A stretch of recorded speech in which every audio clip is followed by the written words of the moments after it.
What's going on, guys? My name is Steve. Thank you for stopping by my channel. I'm just an American guy on a journey to discover my British and Irish ancestry. Hope everyone's having an awesome New Year's Eve so far. I know I am. I have a lot of hope for 2023. I'm very optimistic about it being one of the best years we've had in a really long time. And who knows, maybe the best year we've ever had. The past few years, let's be honest, haven't been the greatest in general. 2022 got better compared to where 2020 and 2021 were, but let's be honest, there was still a lot of issues in 2022 on a global scale. I have hope that those issues are going to come to a close in 2023, and we're actually going to see the best year we've seen in a very long time. And I hope you guys have that same level of optimism as I do, because it's always wonderful to go into a new year hopeful and believing good things are going to happen. And so that's where I am anyways. And I just wish you guys an awesome 2023.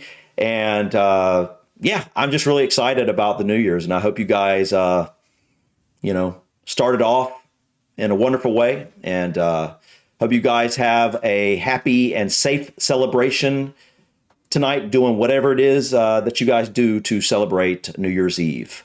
Anyways, guys, I'm not here to talk about New Year's Eve or holidays. I just wanted to wish you guys a happy 2023. But today we're going to be reacting to King Charles makes his first Christmas speech as monarch. I had totally forgot that he was probably going to continue this tradition as well. I checked out the first and the last televised Christmas speeches from Queen Elizabeth II probably about a week or so ago. And it really gave me some good insight into more about her personality and kind of some of what she brought to the British people this time of the year. Her speeches were generally hopeful and kind of touched base on some of the things that the people needed to know about that was going on with the nation and the Commonwealth as a whole. And it kind of brought a closeness to her. It kind of help people feel a little bit more connected to her. And so I think it's going to be interesting to see how it feels watching King Charles make his first Christmas speech versus just watching Queen Elizabeth make the two speeches that I saw her make. What's going to be the same? What's going to be different? I definitely believe he'll touch base and talk about Queen Elizabeth II. I believe that's for the most part what this speech is going to be about.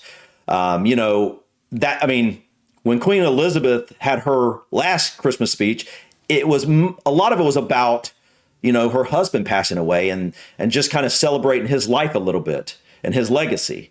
And I think and I hope that he probably does the same thing with Queen Elizabeth on this speech. But anyways, guys, enough of me rambling. Let's go ahead and check out the first Christmas speech from King Charles as the new monarch. Where is that? That's that castle. That's.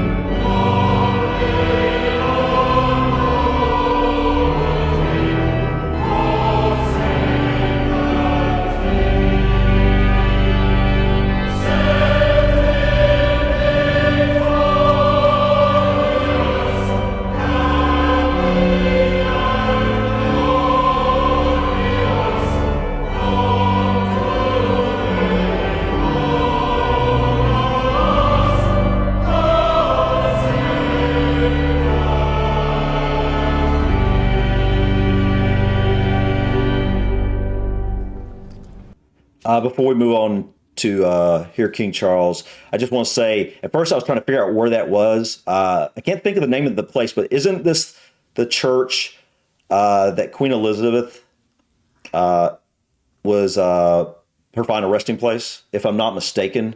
Because I remember seeing that front, her coffin coming in. And I can't think of what castle is this and what church is this?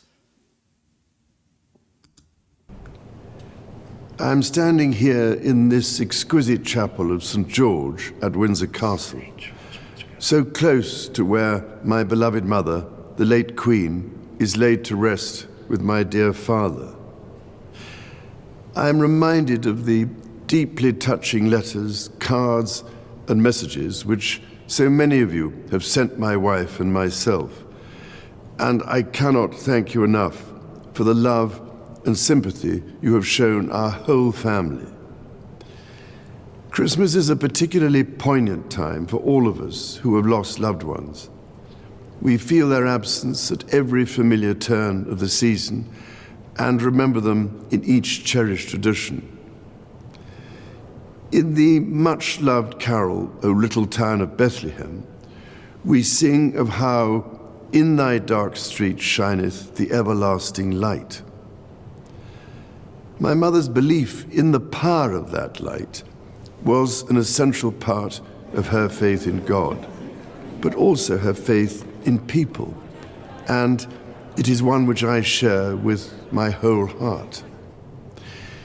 It is a belief in the extraordinary ability of each person to touch with goodness and compassion the lives of others and to shine a light in the world around them. This is the essence of our community and the very foundation of our society. We see it in the selfless dedication of our armed forces and emergency services, who work tirelessly to keep us all safe, and who perform so magnificently as we mourn the passing of our late Queen. We see it in our health and social care professionals, our teachers, and indeed all those working in public service, whose skill and commitment are at the heart of our communities. And at this time of great anxiety and hardship, be it for those around the world facing conflict, famine, or natural disaster, or for those at home finding ways to pay their bills and keep their families fed and warm, we see it in the humanity of people throughout our nations and the Commonwealth, who so readily respond to the plight of others.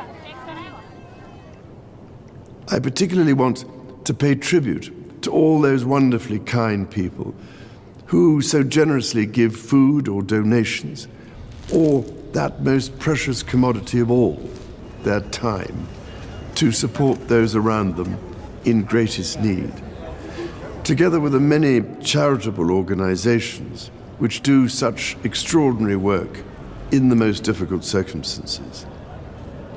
Our churches, synagogues, mosques, temples, and gurdwaras have once again united in feeding the hungry, providing love and support throughout the year. Such heartfelt solidarity is the most inspiring expression of loving our neighbour as ourselves. The Prince and Princess of Wales recently visited Wales, shining a light on practical examples of this community spirit. Some years ago, I was able to fulfill a lifelong wish to visit Bethlehem and the Church of the Nativity.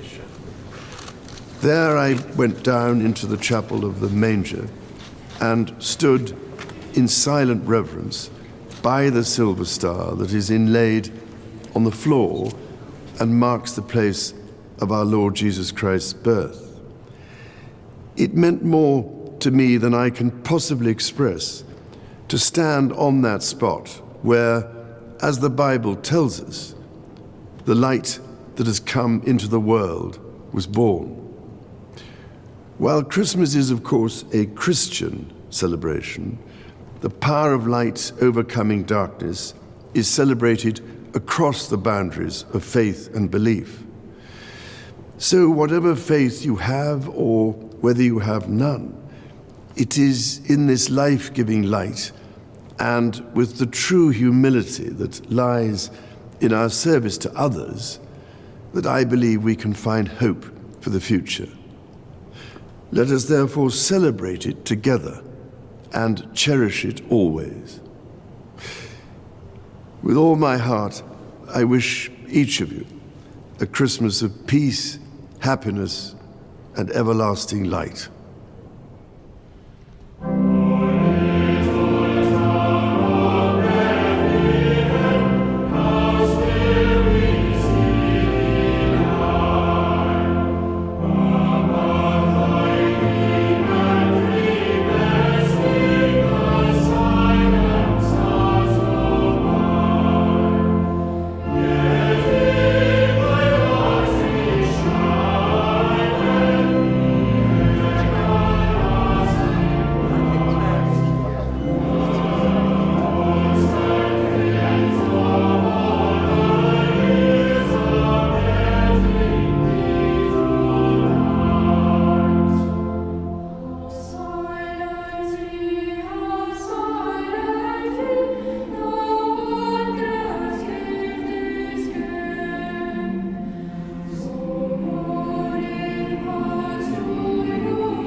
Wow.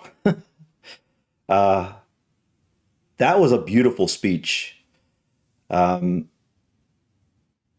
it was just, it was so unifying. It was hopeful.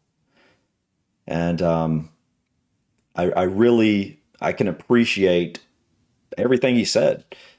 Um, I thought it was really nice that there was quite a bit of a tribute to Queen Elizabeth. I felt like, that was the right thing to do, and he did. I just thought like this was just I like the fact of how he literally didn't even mention himself one time in that speech. And I felt like that was, you know, that's obviously a good thing. He was looking outside of himself in every way. Um, like I said before, I don't really have much experience with knowing anything about King Charles. I've seen, I think I've seen him speak twice. Right after his mother died, he made that tribute to his mother. Really, it was, was it? I can't remember exactly what it was, but he basically made a tribute to his mother. And then I saw him speak briefly of something else, but this was like the third time I think that I've actually seen him speak, and this gave me a good impression of him. I have no idea what to expect of him. I have no idea who he is, generally speaking, but off the speeches that I've seen him, and this one included, I definitely have a good impression. He seems to be a very unifying person, and he seems to be wanting to share the same hopeful message to the nation, to the Commonwealth, that his mom did as well. And so this is going to be very interesting to see how he is as king. But yeah, guys, I don't know what to say. I thought this was really awesome. I thought it was a really good speech. It was one of the best speeches I've ever seen. It was just so unifying, and it just didn't leave anybody out. I can see how this made people feel together around Christmas, and that's really awesome. That's really awesome. But yeah, anyways, guys, thank you so much for stopping by. Please click that like button. Feel free to drop your comments or suggestions about this video or others that you think I might want to check out. And don't forget to subscribe to continue to follow me on my journey to discover my British and Irish ancestry. Until next time, guys, peace.